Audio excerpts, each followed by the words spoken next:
Hello everyone, welcome to this channel. Today we are going to start banking chapter of economics. So let's get started. Firstly, what is commercial bank? It is a financial institution which accepts deposit from public and gives loan for the purpose of consumption and investment. इसका mean क्या हुआ? ये एक financial institution है जहाँ public rupees deposit कराती है और लोन भी दिया करते हैं बैंक, तो उसको क्या बोला जाता है? कमर्शियल बैंक बोला जाता है। ये एक वैसा प्लेटफॉर्म है जहाँ डिपॉजिट किया जाता है मनी और लोन भी ग्रांट किया जाता है, वो कमर्शियल बैंक कहलाता है। अब इसके एक एग्जाम्पल से समझते हैं अपन।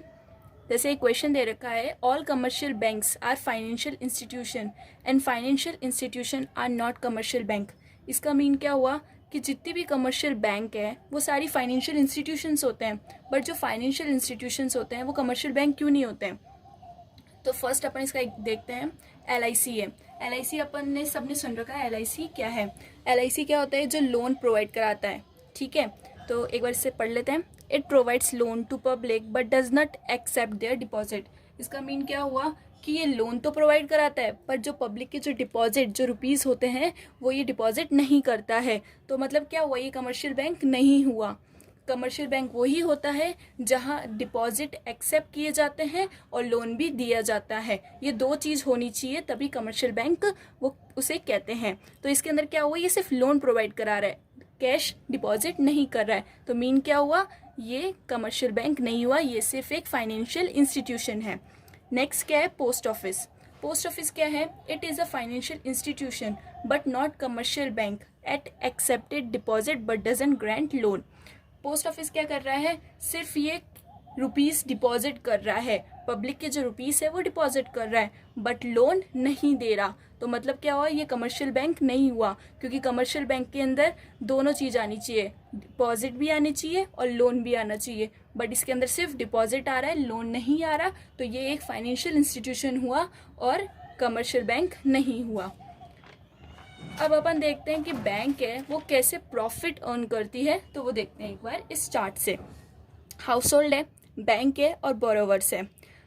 अपन हाउस होल्ड है, अपन जाके बैंक में रुपीस डिपॉजिट कराते हैं तो अपन को एक इंटरेस्ट मिलता है। अब वो इंटरेस्ट किसी भी बैंक डिसाइड करती है कितने पे देना है, तो अप्रोक्सीमेट अपन 4% लेके चल रहे हैं। तो बैंक अपन को जो इंटरेस्ट देती है वो 4% इंटरेस्ट पे देती है, तो उस रेट को क्या बोला जाता है? बोरोइंग रेट बोला जाता है। ठीक है, हाउस होल्ड बैंक के पास गई, डिपॉजिट कराए, बैंक ने अपन को इंटरेस्ट दिया 4% इंटरेस्ट पे, तो उस रेट को क्या बोला जाता है? बोरोइंग रेट बोला जाता है। नेक्स्ट क्या है? बैंक। अब वो जो डिपॉजिट होता है तो बैंक क्या करती है? इन्वेस्ट करती है, बोरोवर्स को देती है जिनको नीड होती है आगे प्रोडक्शन या कुछ भी करने के लिए। तो बैंक कितना चार्ज करती होगी? तो बैंक उनको वो रुपीस प्रोवाइड करा रही है तो वो इंटरेस्ट लेगी, उनसे इंटरेस्ट चार्ज करेगी, तो वो उनसे हाई अमाउंट में इंटरेस्ट चार्ज करती है। तो वो कितने अमाउंट में इंटरेस्ट चार्ज करती है? 12% इंटरेस्ट पे। बोरोवर्स उन बैंक को कितना देते हैं? 12% इंटरेस्ट पे। तो उस इंटरेस्ट रेट को क्या बोला जाता है? लेंडिंग रेट बोला जाता है। अब इन दोनों का डिफरेंस, 4% इंटरेस्ट तो हाउस होल्ड को दिया और खुद ने कितना लिया? 12% इंटरेस्ट। तो दोनों में डिफरेंस कितना आया? 8% इंटरेस्ट। 8% इंटरेस्ट। अब ये क्या हुआ? बैंक का क्या हुआ? ये प्रॉफिट हुआ, और इस प्रॉफिट को क्या कहा जाता है? स्प्रेड कहा जाता है। इस प्रॉफिट ऑफ बैंक को क्या कहा जाता है? स्प्रेड कहा जाता है। अब नेक्स्ट है, what is legal reserve ratio. Legal reserve ratio किसे कहते हैं और इसके कंपोनेंट्स क्या क्या हैं वो देखते हैं। It is the minimum ratio of deposit which every bank legally is required to keep as reserve.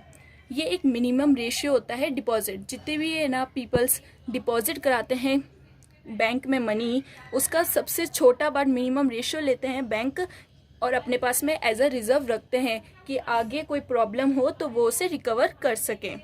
तो इसके दो पार्ट्स हैं, CRR और SLR। CRR क्या है? कैश रिजर्व रेशियो, और SLR क्या है? Statutory liquidity ratio. तो CRR क्या होता है? It is the percent of deposit that every bank is required to keep with central bank as cash. मतलब अब ये LRR का भी परसेंट होता है, LRR का भी जितना भी अपन ने LRR का परसेंट लिया है उसका परसेंट होता है, जो डिपॉजिट का परसेंट होता है, और वो अपन सेंट्रल बैंक में डिपॉजिट कराते हैं।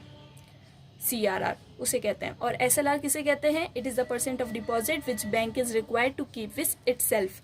और जो बचता है परसेंट वो अपने पास में खुद रखते हैं। एक एग्जाम्पल से देख लेते हैं। जैसे 100% डिपॉजिट है, 1 सेकेंड, 100% डिपॉजिट है, उसमें से 30% LRR अपन ने ले लिया। 100% डिपॉजिट है तो उसमें से 30% LRR है।